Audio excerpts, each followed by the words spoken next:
This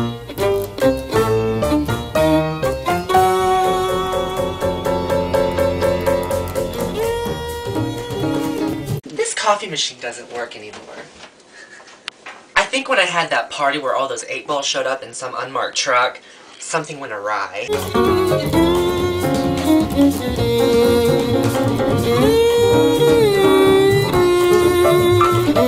I was born in New Orleans, in a suburb, borough, if you will, of New Orleans, Algiers. Yes, the North African city was renamed in New Orleans. So I was born in Algiers, lived there for 4 years, and then we moved to Baton Rouge, the capital, an hour away, out of the Soup Bowl, out of floodwaters.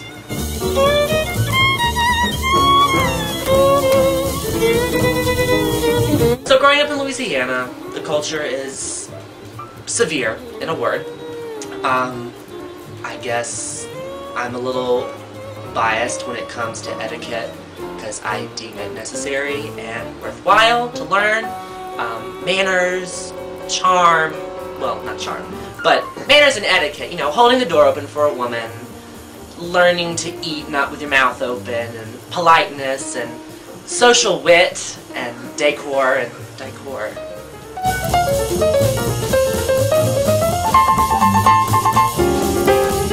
You know, Louisiana is very conservative in everything.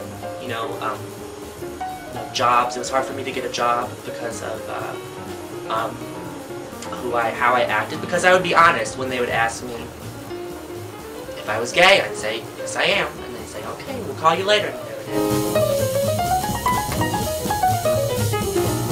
The Baton Rouge culture. It's surprising. The theater community in Baton Rouge is incredibly alive and well, and there's always as long as I can remember, there's always been a want for new things. Everyone has a respect for the old because, you know, being a Louisianian, you have to have a respect and reverence for the old and the classics in a way.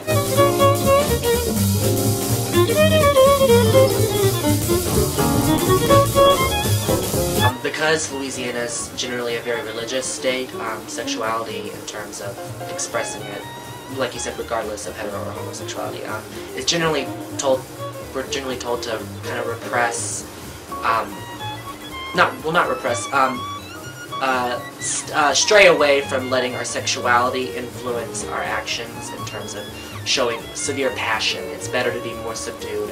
That's kind of where they get the demure Southern Belle persona from that. But like New Orleans and things like in Mardi Gras, the gay community is probably the biggest community where sexuality can be expressed, just through expressing a joy for life and things like that, and just to be open and happy.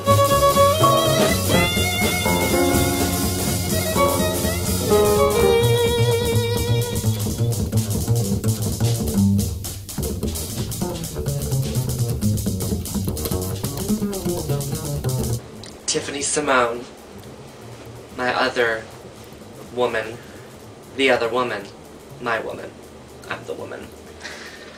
So this is me, obviously not completely done up. I'm lacking hair, fake breasts, styrofoam hip padding, and tucking panties. Tiffany Simone, this past summer especially, and a little bit into the school year, she used to frequent the gay bars and at Jake's nightclub for the drag shows. Since that's the main ideal and goal behind this is a performance outlet. It is something not to be taken incredibly seriously. It's a man in a dress. How serious can you take it? But hopefully we look pretty and the outcome is spectacular and you have a good time. I will get mistaken as a woman if the events are inebriated enough. Maybe not even inebriated. I've been approached by some people that have said, "You're very attractive, what's your name?" And I'll say, Ben. My name is Ben. That throws them off a little bit.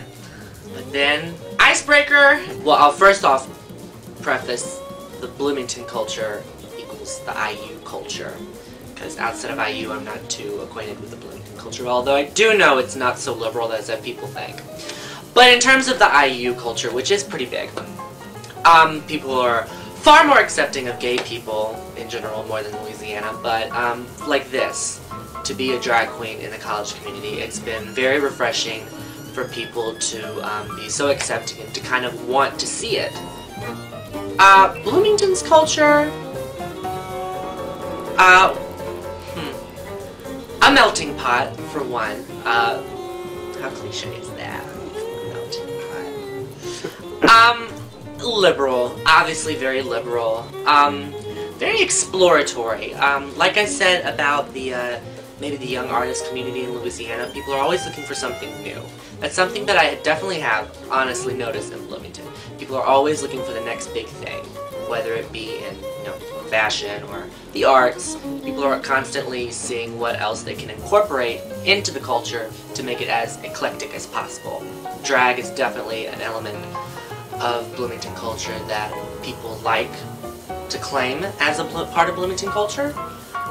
So Bloomington is sometimes very extroverted, I think the culture is, but very open and incorporative culture. I don't think that's a word. I just made it up. I'll write a dictionary later. I'll write to Webster's.